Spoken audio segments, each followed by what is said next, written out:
আসসালামু আলাইকুম। প্রিয় নেত্রকোনাবাসী, দেশ গড়তে জুলাই পদযাত্রায় জাতীয় নাগরিক পার্টি নেত্রকোনা সদরে উপস্থিত হয়েছেন।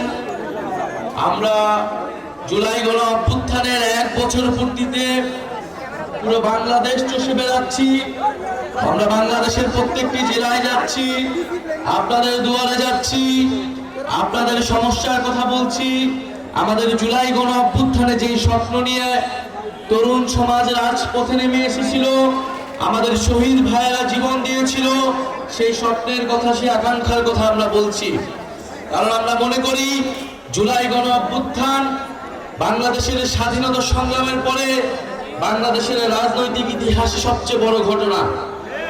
একটা ফ্যাসিস্ট সরকার, যেই সরকার 16 বছর ধরে বাংলাদেশের মানুষকে নির্যাতিত করেছে, বাংলাদেশের বিরোধী রাজনৈতিক নেতাকর্মীদের খুন করেছে এবং বাংলাদেশের জনগণের অধিকারকে হরণ করেছে, সেই সরকারের বিরুদ্ধে সাধারণ ছাত্র জনতা নেমে এসে গণ অভ্যুত্থান ঘটিয়েছিল।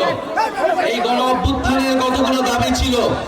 এই গণ অভ্যুত্থানের অন্যতম প্রধান দাবি ছিল যে এই ফ্যাসিস্ট সরকার, যে এই ফ্যাসিস্ট বাহিনী এই ধরনের হত্যাযজ্ঞ করেছে, 16 বছরে মানুষকে নির্যাতন করেছে, অনেকগুলো গণহত্যা করেছে, মানুষের টাকা লুট করেছে, সেই ফ্যাসিস্ট সরকার এবং তার বাহিনীর বিচার করতে হবে। আমরা শেখ হাসিনা সহ আওয়ামী লীগের যারা বিভিন্ন সন্ত্রাসীরা রয়েছে তাদের বিচারের দাবিতে আমরা রাজপথে নেমেছি এবং দেশব্যাপী সংস্কারের দাবিতে আমরা নেমেছি এবং একটা নতুন সংবিধানের দাবিতে আমরা নেমেছি। এই নতুন সংবিধানের জন্য আমাদের একটি গণপরিষদ নির্বাচন লাগবে। যেই গণপরিষদ নির্বাচনের মাধ্যমে বাংলাদেশের সাধারণ মানুষ, বাংলাদেশের অভ্যুত্থানকারী জনতা বাংলাদেশের আগামীর নতুন সংবিধান নির্ধারণ করবে। প্রিয় সংগ্রামী বন্ধুগণ, তরুণরা রাজপথে নেমে এসেছিল। তরুণদের উদ্দেশ্যে আমাদের এই জাতীয় নাগরিক পার্টি গঠিত হয়েছে, তরুণদেরকে ক্ষমতায়িত করে বাংলাদেশের সকল শ্রেণীর, সকল বয়সের মানুষের জন্য একটি সুন্দর বাংলাদেশ উপহার দেবার জন্য। তরুণরা এবার বলতে চায়, তরুণরা কোনো দাবি নিয়ে রাজপথে নামতে আসেনি, বরং তরুণরা দায়িত্ব গ্রহণ করতে এসেছে। এবং আপনারা যারা মুরব্বীরা রয়েছেন, আমাদের মা খালারা রয়েছেন, আমাদের চাচার বয়সীরা রয়েছেন, আপনারা আমাদের অভিভাবকত্ব গ্রহণ করবেন, জাতীয় নাগরিক পার্টিকে পরামর্শ দিবেন। জাতীয় নাগরিক পার্টি সাধারণ মানুষের, নাগরিকের অধিকার আদায় এবং মর্যাদার জন্য কাজ করবে।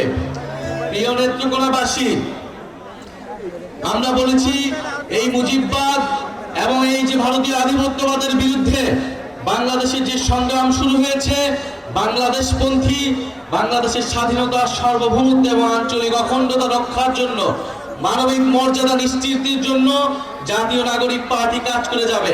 আমরা জানি নেত্রকোনায় হাওর বাওয়ারের অধ্যুষিত এলাকা, নেত্রকোনায় বন্যার সমস্যা রয়েছে, জলবায়ু পরিবর্তনের প্রভাব রয়েছে এই নেত্রকোনায়। নেত্রকোনায় শিক্ষা সহ স্বাস্থ্য ব্যবস্থার বেহাল দশা রয়েছে, কর্মসংস্থানের অভাব রয়েছে। আমরা একটি জনকল্যাণমুখ রাষ্ট্র তৈরি করতে চাই, যেখানে মানুষের শিক্ষা, স্বাস্থ্য এবং কর্মসংস্থানের অধিকার নিশ্চিত হবে। নেত্রকোনা মানুষের যে বন্যা দুর্যোগের বেহাল দশা রয়েছে, সেখান থেকে একটা টেকসই সুব্যবস্থা জাতীয় নাগরিক পার্টি করার জন্য, নেত্রকোনাবাসীর সেই টেকসই ব্যবস্থা করার জন্য কথা বলবে। প্রিয় নেত্রকোনাবাসী, যারা এখানে স্থানীয় সংগঠক রয়েছে তারা আপনাদের কথা শুনবেন, আপনাদের অধিকারের জন্য কথা বলবেন। আপনারা জাতীয় নাগরিক পার্টির হাতকে শক্তিশালী করুন। জাতীয় নাগরিক পার্টি যে লক্ষ্য উদ্দেশ্য নিয়ে নেমেছেন তাতে নেত্রকোনাবাসী সহ বাংলাদেশের সাধারণ মানুষ উপকৃত হবে। আপনারা জাতীয় নাগরিক পার্টির সাথে থাকুন। ইনশাআল্লাহ জাতীয় নাগরিক পার্টি আপনাদেরকে একটি নতুন বাংলাদেশ এবং নতুন সংবিধান উপহার দিবে।